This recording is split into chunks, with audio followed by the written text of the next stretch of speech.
Olá, boa tarde a todos. Gostaria de dar meu boa tarde a todos os amigos. Que bom que você está podendo ouvir e assistir esse vídeo. Eu quero já pedir para você dar o seu like, você compartilhar, você comentar, né? Se você não me conhece, eu sou o Chefe Queiroz, sou paraibano, da cidade de Campina Grande, nascido em Itaperuá, né? E sou professor de língua inglesa, sou cozinheiro com amor, sou coach, né? Eu sou um amante da vida, sou missionário, amo o ser humano, amo ser o que sou, porque nasci com o propósito de representar aquele que me fez aqui na Terra, o Deus eterno, tá? E a gente tem que estar pronto para entendermos, né, o significado da vida, né? O propósito que Deus nos fez foi exatamente para desfrutarmos de algo grandioso e glorioso, que infelizmente o homem não entendeu quando ele estava no Jardim do Éden. Mas Jesus, na pessoa do segundo Adão, ele veio representar como é bom desfrutar, como desfrutar da glória de Deus aqui na terra. E algumas suposições ou alguma hipótese de alguém que nunca deixou o legado. Imagina pessoas que não tenha deixado, se não morresse, se não tivesse deixado esse legado. Eu fiz algumas, imaginemos, pois, Shakespeare, se tivesse morrido antes de escrever seus poemas, suas peças teatrais. Hoje que o mundo, né, o dramaturgia está baseado muito em Shakespeare. Michelangelo, por exemplo, se tivesse morrido antes de pintar o mais famoso Sistine Chapel, que é quem não sabe, é aquele cisne negro, né? E Macbeth, enterrado todo o seu potencial, né? Da Vinci, se tivesse morrido sem antes pintar a sua Mona Lisa, né? Moisés, se tivesse morrido antes de ver o arbusto em chamas, ou ter libertado o povo lá do Egito, né? Paulo, antes de encontrar-se no caminho de Damasco com Jesus, antes de encontrar Jesus naquele caminho de Damasco, que mudou toda a sua história, toda a sua trajetória de vida, tudo é um encontro, tudo isso imagina essas pessoas, imagina como seria a Bíblia sem Paulo. Eu sei que Deus ia levantar outro de todo jeito, mas eu falo dessas pessoas que aceitaram o seu plano, aceitaram o seu propósito, né? Martinho Lutero, se tivesse morrido sem antes escrever a reforma da igreja, né? Que deu a ilusão para as pessoas, a alusão para as pessoas pensarem e rever a questão, vamos dizer assim, religiosa, né? Charles Wesley, sem o vintém de seus hinos, né? John Wycliffe, sem traduzir a Bíblia para o inglês, né? João Ferreira de Almeida, vamos falar hoje dos mais atuais, o Bill Gates, né? E hoje nós temos uma internet. Alguém sempre tem alguma coisa que alguém desenvolveu, né? Se for falar aqui de Thomas Edison, se for falar da ciência, se for falar da área religiosa, se for falar da área da química, da física, a gente vai perceber que homens foram importantes, né? Eles deixaram o seu legado. Imagine você saindo dessa terra sem deixar o seu legado. Pense nisso e muito mais. Uma coisa que bate muito forte em mim: sair da terra sem antes deixar o meu legado. Sair da terra sem deixar uma marca. E principalmente eu que tenho o nome de Marcos. Se eu tenho o nome de Marcos, então significa marca, eu tenho que deixar a marca. O Marcos tem que estar inserido, deixado na minha família, nos meus filhos, nos meus netos, nos meus amigos, naqueles que me conheceram, naqueles que tiveram condição de me conhecer, né? A oportunidade de me conhecer. Então, eu vou escrever algumas coisas aqui. Como seria diferente a história da igreja, da poesia, da pintura, da música, sem o potencial, né? Sem o exponenciamento eternizado dessas pessoas que fizeram a sua parte na história da igreja e do mundo, né? Em geral, contaminou as outras gerações. Foram pessoas que deixaram o seu legado e passou de gerações e tem passado de gerações. E essa é a importância que devemos ter enquanto ser humano, enquanto vivos, enquanto entendemos que Deus nos potencializou de força, de vigor e de alguma coisa que podemos contribuir a serviço do mundo. Porque imagine você querer apenas para você, viver apenas do que é seu, egoisticamente. Então é preciso que entendamos que há dons, o que você estudou, o que você aprendeu, o que você cresceu, o que você conquistou, se não for para servir o mundo, não vai servir de nada. Eu vou te dizer para você uma palavra até dura. Tudo o que você tem de filosofia, de inteligência, em todas as áreas, finanças, a riqueza, se não serviu para servir alguém, é como esterco. Só serve para os bichos pisar.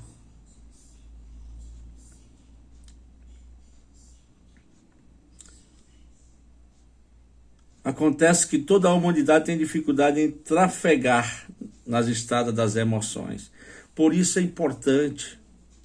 Se você ainda não entendeu, se você não leu ainda sobre, ou não fez nenhum curso a respeito de inteligência emocional, de controle das emoções, do sentido, e você descobrir a sua identidade, quem você é em Cristo Jesus, quem você é nessa terra, quem você é na sua família, quem você é na sociedade, quem você é na faculdade, no colégio, quem você é onde você trabalha, na empresa que você está inserido, na sua profissão, quem você é, qual a razão de você estar ali, né? Tem que existir uma razão, e se você descobre essa razão, essa identidade, você não vai mais ficar perdido. Então, é preciso que você saiba, né? Tenha consciência, trabalhe as suas emoções, né? Hoje é uma palavra muito comum, né? A inteligência emocional, né? Quando você estuda a inteligência emocional, ele trabalha a questão de como nos comportarmos diante das nossas emoções, das situações que se levantam cada dia, né? Tem uma frase que o pessoal diz que o mar, não espere o mar se acalmar. Aprenda a navegar no mar revolto. O mar pode estar tempestuoso, mas você tem que aprender a nadar desse mar. Porque independente da circunstância, você vai estar lá e você vai ter que vencer.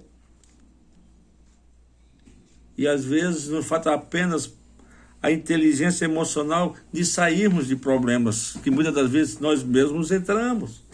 E outras das vezes a circunstância levanta no dia a dia.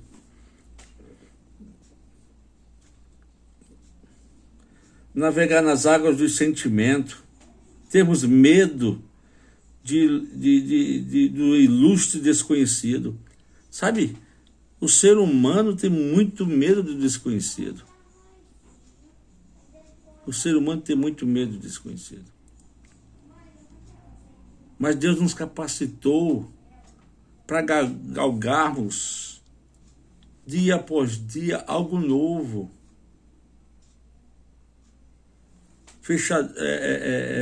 Chave velha não abre portas novas. se a sua mente ainda está no passado, se suas crenças ainda são crenças limitantes, se você tem uma mentalidade religiosa bem aquém daquilo que Deus quer para a sua vida, você está preso a dogma humano, você jamais vai desenvolver uma capacidade do novo entrar. Jesus veio com a metodologia de mostrar para as pessoas que o novo evangelho, quando ele veio pregar o evangelho, quando ele disse para os seus discípulos, ide pregar o evangelho, ide pregar boas novas, sempre era boas novas, não era boas velhas, era nova. Por isso que hoje nós temos o Antigo Testamento que dá como referência ao acontecimento do Novo Testamento, né? O Novo Testamento, uma nova aliança, um novo pacto. A gente sempre está tendo essa condição de termos o novo a cada dia, a inovar, a renovar, né? Tanto a nossa família, de melhorarmos. O novo sempre é questão de melhorar. Se é um novo pior, não presta. Mas se é um novo melhor, a gente vai atrás, né?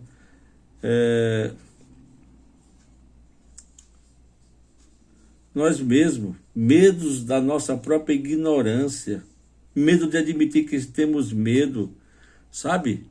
Ter medo é normal. Agora, você deixar que o medo lhe vença, aí já é outra história.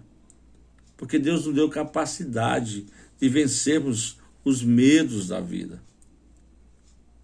Existe medo, a Bíblia diz que o medo é um espírito. Quando esse espírito nos domina, aí que vem a depressão, que vem a fraqueza, que vem a não vontade de avançar, de crescer, desenvolver, de crescermos espiritualmente, intelectualmente, né? Financeiramente. Tudo é um medo, né? Tudo são crenças que nos deixa aquém de onde deveríamos estar. Porque Deus nos capacitou, Deus nos deu idoneidade suficiente para sermos tal qual Ele é. Jesus disse assim. Jesus demonstrou, as pessoas ficaram até surpreendidas quando ele disse: quem vem a mim, quando o Filipe disse: mostra-nos o Pai, ele disse: quem vem a mim vê o Pai. Para eles ali podia ser até uma afronta.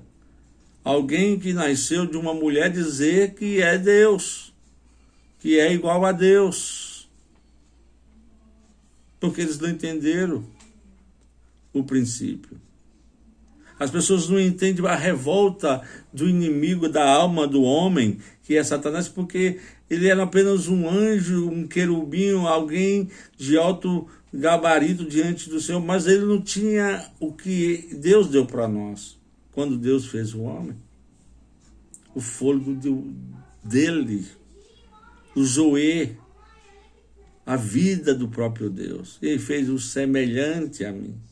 Essa semelhança foi onde surgiu a inveja, onde levantou a fúria da inveja, do desejo de ser o outro. E isso está incluso em muita gente. A inveja de querer ter o que o outro tem, de desejar ter o que o outro tem, de querer ser o que o outro é, e perde a sua própria identidade. Não corre atrás daquilo que Deus o chamou para ser, como indivíduo, né? Somos assombrados, há fantasmas habitando em nós, né? Que nos amedrontam, que nos afasta de avançarmos, de crescermos. Estamos envoltos num castelo interior que nos impede de sair e ver os campos floridos, a floresta imensa que o mundo tem a nos oferecer de bondade, de conhecimento, de verdades. Estamos enclausulados em um castelo interior próprio, que não dá o prazer de deslumbrar o que tem lá fora, do que Deus preparou para nós. há monstros rosnando em nosso psiquismo ou pessimismo, né? Nosso psique, sabe? Se quando a gente não abre a mente, a capacidade de trabalhar a inteligência emocional, a gente vive aquém da capacidade que Deus nos deu para desenvolver o músculo. Por isso que as pessoas preferem pegar em peso, porque exige muito a cabeça de exercer o músculo cerebral.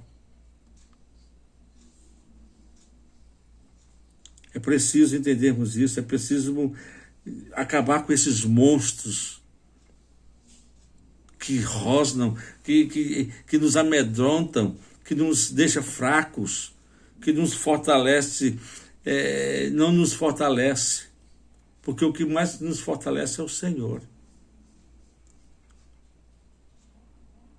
O amanhã pertence a Deus e o presente, Ele nos presenteou. Por isso está dizendo presente, eu gosto muito dessa palavra presente, porque o hoje, o agora é um presente de Deus para nós. É a capacidade que Ele nos dá de repensarmos, de refazermos, de nos erguermos e determinar aquilo que a gente quer para a nossa vida como ser humano, como filhos, se assim reconhecemos quem Ele é. Porque a Bíblia diz: se confessar Jesus como Senhor e Salvador, tereis vida eterna. Eu amo os que me amam, os que de madrugada me buscam me acharão. Então, a Bíblia está repleta de coisas assim, da vontade de Deus a respeito do homem. De atrair o homem para si. De mostrar para o homem que ele não está preocupado com o teu pecado, com os teus erros, com o que tu fez. Tu não deixou nunca de ser filho de Deus. É mentira da religião quando diz que aqueles... Claro que existe ordem e ordenanças, mas o amor de Deus está sobre todos. Claro que os benefícios é daqueles que acertam, que estão traçando o caminho e andando, porque existe uma colheita, uma plantação e existe uma colheita.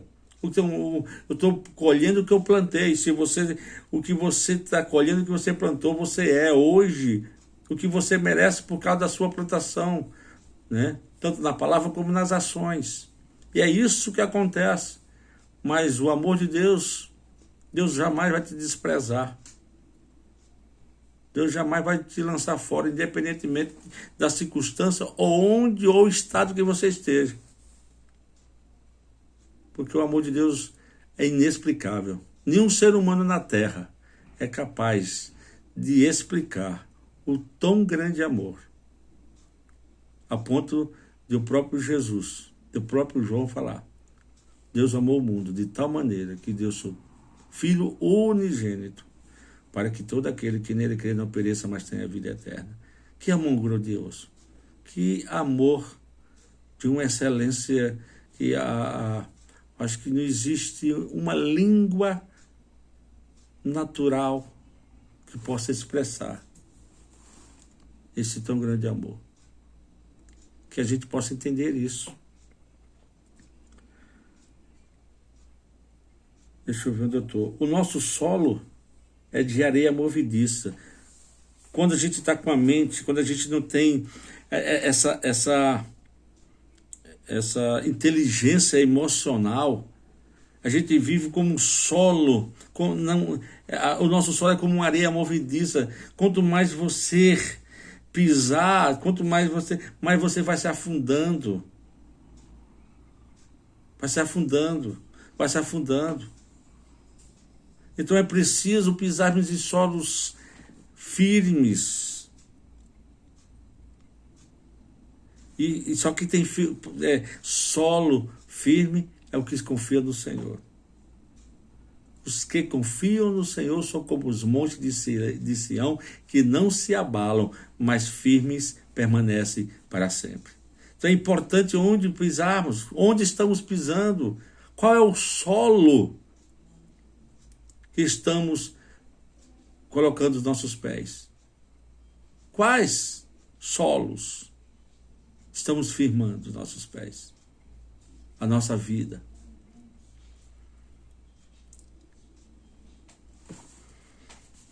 Jesus já deu exemplo sobre aquele que constrói na areia e que constrói na rocha. E Jesus é a rocha que a gente tem que construir a nossa casa. Quando se repete de casa, está se falando da nossa vida, a nossa vida. Onde vamos construir? Na areia movediça, onde o vento sopra e derruba e aí ela cai? Ou a casa construída na rocha, que sopra os ventos, né? E ela permanece firme. Onde é que a nossa vida está firmada?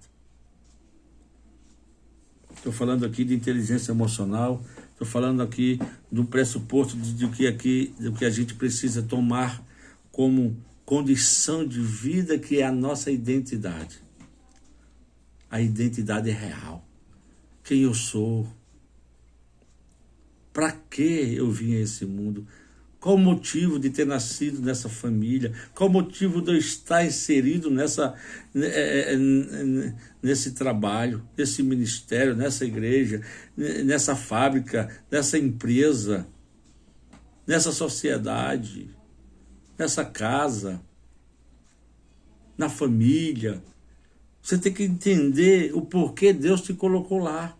Quando você descobrir essas razões e esses porquês, aí você vai perceber que você não é nada mais além de um canal de bênção para fluir, para exalar o perfume de Cristo. Você é um canal onde a água do Espírito possa jorrar e saciar a sede daqueles que têm sede de Deus. Deixa eu tentar ver mais aqui que eu escrevi. A insegurança é a nossa parceira de viagem. Quando não temos firmeza em Deus, quando não temos firmeza naquilo que queremos, então estamos inseguros, então temos um parceiro deficiente. Imagina, insegurança. Quem mais você quer? Você quer estar junto de alguém que te dê segurança? Você quer estar junto de alguém que te dê condição de dizer que eu posso ir, afirmar que essa pessoa ela é certa de estar comigo, ela é a minha ajudadora, ela é a minha parceira, essa pessoa que está comigo, onde eu estou inserido, me dá segurança. Agora, se você está no lugar, ou essa é a parceria que você está, é alguém que te traz insegurança, então você tem que rever com quem você anda.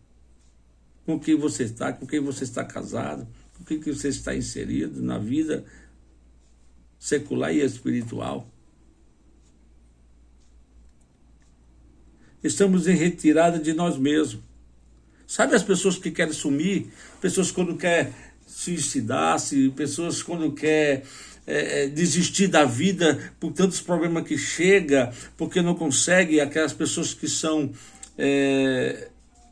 vamos dizer, precipitada a ponto de querer sair delas mesmas. Elas não sabem mais quem elas são. Você está falando com alguém. Eu já tive essa condição. Eu estive nessa condição toda aqui. Eu já quis, né, sair de mim mesmo. Eu já quis me abandonar. Quantas vezes eu pedi.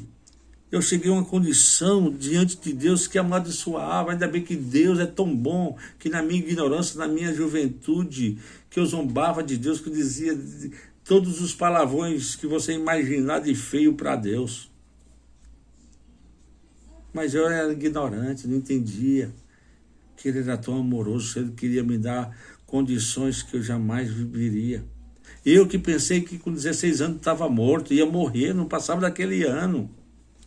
E hoje eu já estou aqui, 48 anos, pai de família, 4 filhos, 4 netos, uma esposa maravilhosa, uma casa para morar, uma família constituída. Não quer dizer que eu nunca errei. Meu Deus, como eu errei ainda, mesmo quando eu comecei a acertar os passos, ainda de muito erro. Mas isso não me deixou paralisado, parar. Mas quis avançar, estou querendo avançar e vou avançar, porque existe um plano e um propósito na minha vida que não vai ficar para trás. Por mais que as circunstâncias tenham se levantado e tenham me tentado deixar, né, começarei a movediça, me engolir. Mas maior, a Bíblia diz que maior aquele que está em nós do que aquele que está no mundo. E quando eu sei que existe um maior em mim do que aquele no mundo, então é perceptivo de que eu vou ser sempre vencedor. A vitória é certa. A vitória é certa. Vencedor eu sou em Cristo Jesus.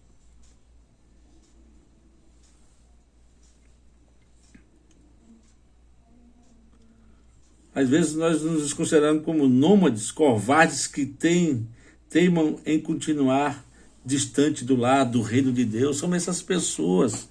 Às vezes queremos estar covardes, não queremos crer no plano de Deus, porque queremos ser livres e esquecemos, não entendemos o que é a palavra liberdade. Fazemos até como o povo do deserto.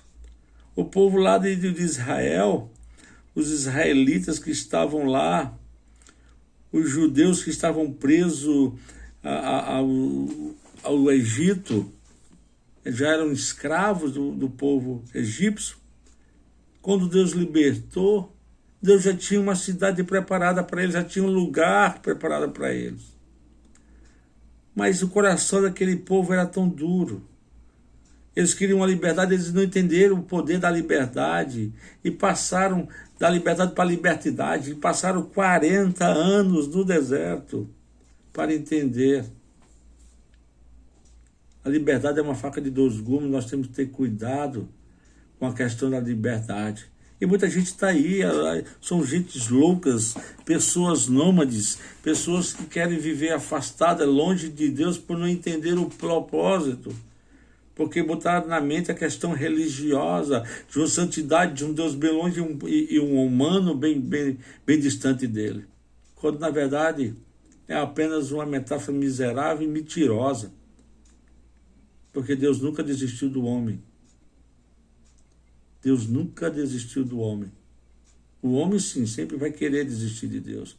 O homem sempre vai querer afastar de Deus, como a gente vê em família. Filhos que nunca querem ouvir o pai, porque acha que se ouvir o pai tem que estar debaixo de ordem, de ordenança. Mas essas ordenanças do pai, geralmente, são sinais que nos protege, que nos guarda. Eu vi assim, porque que eu fui tão rebelde. Estou dizendo que você está falando com alguém que foi dos caras mais rebeldes com o próprio pai. Não entendia o quanto o pai queria proteger e guardar. E, infelizmente, sofri danos terríveis na minha vida, por desobediência. Existem leis que vêm para beneficiar, a lei de trânsito, a lei da vida. Imagina se não existissem leis no trânsito.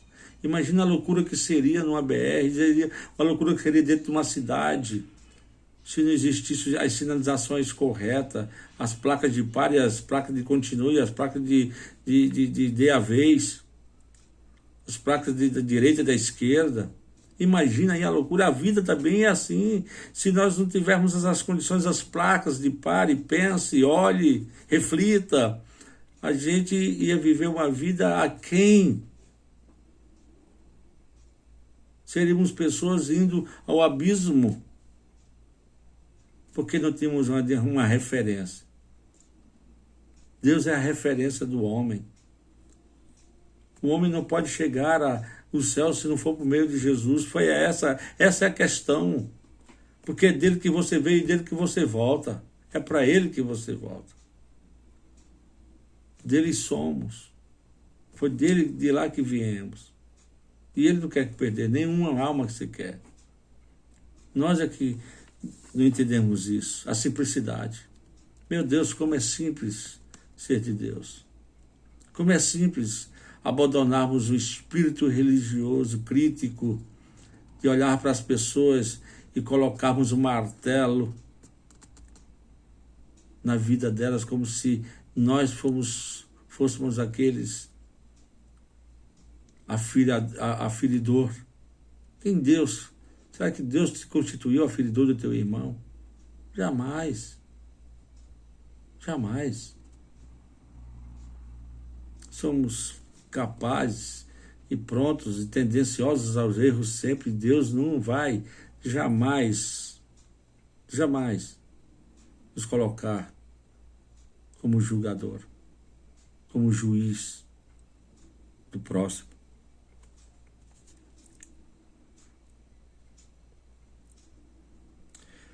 Às vezes a gente quer sair do reino de Deus, preferindo caminhar errantes pelas vielas e guetos da vida, e voltar para casa, sem coragem de encontrar consigo e com Deus, por vergonha de Deus. Sabe o que acontece assim? Eu fico pensando, imaginando aquele filho pródigo que pediu a sua parte da família. Era a liberdade que ele queria. Que tipo de liberdade ele estava querendo, desejando, né? Que tipo de liberdade? Ele conseguiu, curtiu, pegou seu dinheiro, fez o que queria, o que deu na telha. Olha como Deus representa esse pai maravilhoso. E o filho gastou tudo, chegou a comer até lavagem junto com os porcos. E lembrou-se que tinha um pai onde tratava tão bem os seus funcionários, onde os funcionários desse pai comiam do bom e do melhor, tinha tudo. Quantas pessoas não estão nessa condição, saíram da presença de Deus e vivem alheio à vida de Deus? Mas quão bom é estar no braço do Pai. Quão bom é saber que o Pai tem alimento sem acepção de pessoas. O que o filho come, os funcionários, os empregados comem, porque não há acepção de pessoas. Entende, querido? Então Deus, Ele deu essa oportunidade das pessoas voltarem para si. Imagina, o filho pensa, diz, eu vou voltar para casa do meu pai e eu quero que ele me aceite apenas como empregado. E essa é a mentalidade dos religiosos. Ele quer que Deus aceite apenas como servo, como o miserável, como aquele bichinho pequenininho. E essa não é a mentalidade de Deus. A mentalidade de Deus é que você é filho e acabou. Se você é filho de Deus, herdeiro de Deus, co-herdeiro com Cristo e Deus.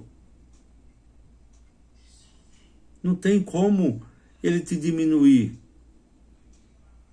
Porque você é filho e herdeiro. E foi assim que aquele jovem voltou para a casa do pai. E o pai já esperava com festa.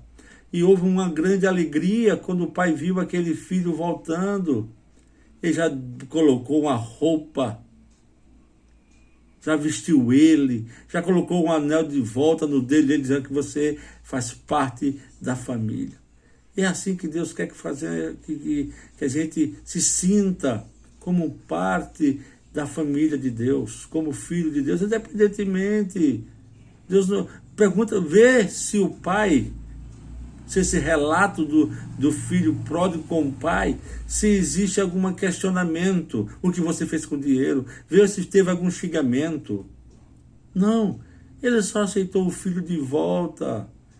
Ele disse que ele estava vivo, estava morto e reviveu, estava perdido e foi achado. É assim que Deus faz conosco, quando a gente retorna para Ele, quando a gente volta para Ele, quando a gente reconhece a nossa identidade. Ele vai dizer, oh meu filho, muito obrigado por você voltar para o seu lar, para a sua casa. Você está aqui, vamos fazer festa por você. É isso que Deus faz. Que maravilha. Lao Tse disse uma frase seguinte: quem conhece a própria ignorância revela-se a mais profunda sapiência. Quem ignora a própria ignorância vive na mais profunda ilusão. Se você conhece a sua ignorância, você sabe onde está errado.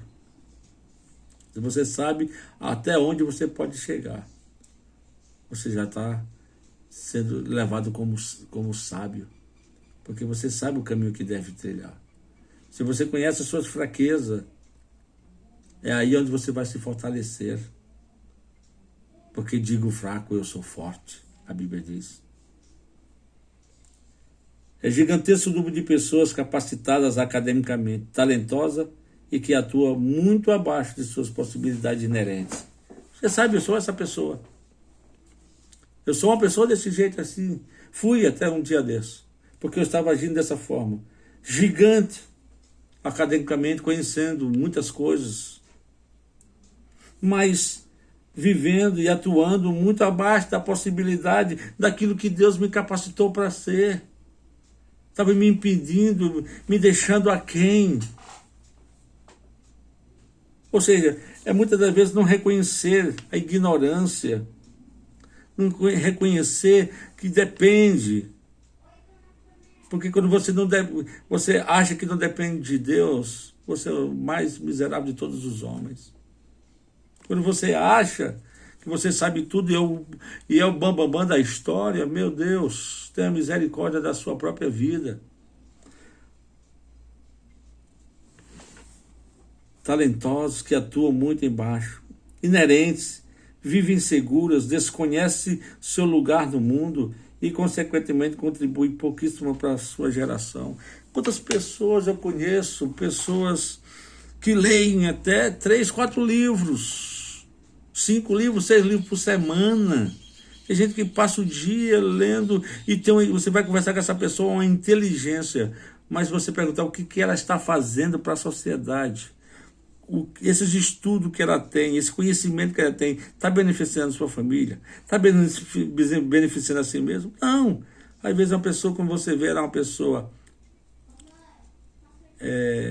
depressiva, uma pessoa tímida, vergonhosa, não faz nada, ou seja, tem conhecimento, está engordado com conhecimento de muitas coisas, mas ao mesmo tempo não pratica nada, tem medo, vive insegura. Então o que adianta? Conhecimento sem prática é morte.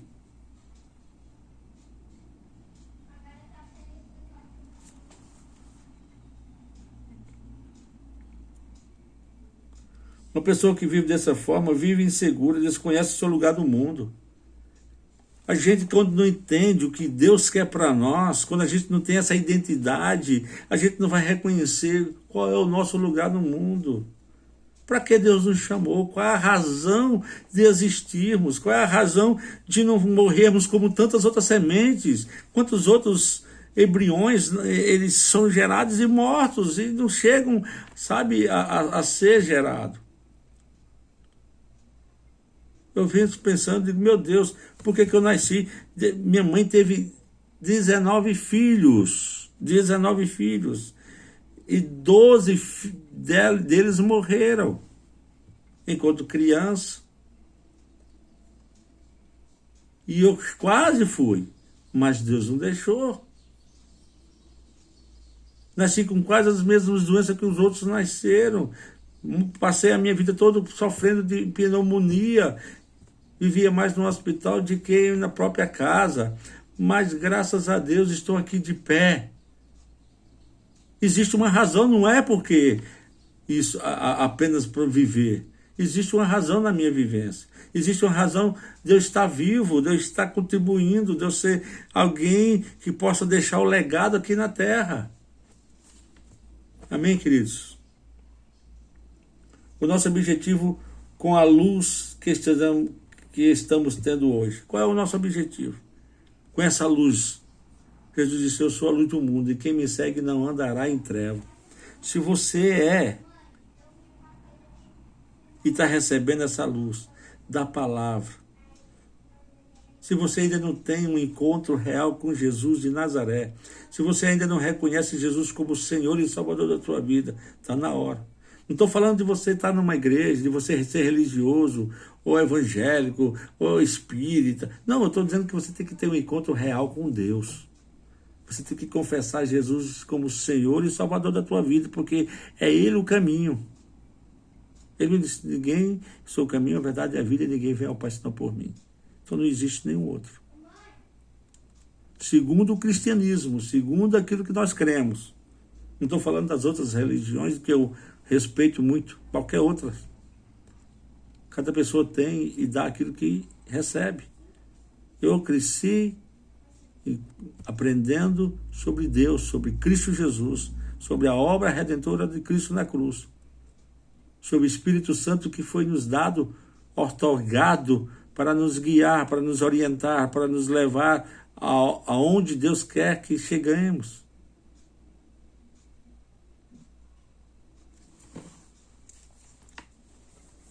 Não morrerei, isso aqui é eu falando aqui, não morrerei com os meus pertences, não morrerei com meus talentos, não morrerei, né, com todo o meu potencial, antes de externá-lo de dentro de mim e ser útil para a minha geração e para as gerações vindouras. Essa é uma decisão minha. Uma decisão minha. O que o mundo poderia, né, se não tivesse nascido Jesus e morrido para cumprir o seu objetivo na terra. O que o mundo teria? Como o mundo estaria? Né? João 12, 23, 24 respondeu Jesus: é chegada a hora de ser glorificado o Filho do Homem. Em verdade vos digo, se o grão de trigo caído na terra não morrer, fica ele só. Mas se morrer, dá muito fruto. Então essa foi a razão de Jesus. Ele foi o grão de trigo, ele foi a semente de Deus para nós. Ele precisou morrer, ele precisou ser enterrado, para que os frutos dessa semente, chamada Jesus de Nazaré, esse pão nosso de cada dia, estivesse assim, expandido para o mundo e para as gerações de gerações de gerações. Que Deus abençoe. Que Deus possa te iluminar, te orientar, que você possa se levantar por dentro, que Deus possa explodir questões que até agora você não tinha vivido, para você tomar posição de uma identidade real, de filho de Deus, que nasceu para vencer, que nasceu para prosperar, para crescer, para desfrutar, para transbordar sobre a vida de outras pessoas. Deus te abençoe e Deus te dê uma oportunidade de crescer nessa vida. Não deixe de se dar o seu like, de compartilhar, de comentar, tá? Você fazendo isso, o YouTube vai entender que muitas outras pessoas precisam ouvir essa mensagem. Que Deus te abençoe ricamente, em nome de Jesus.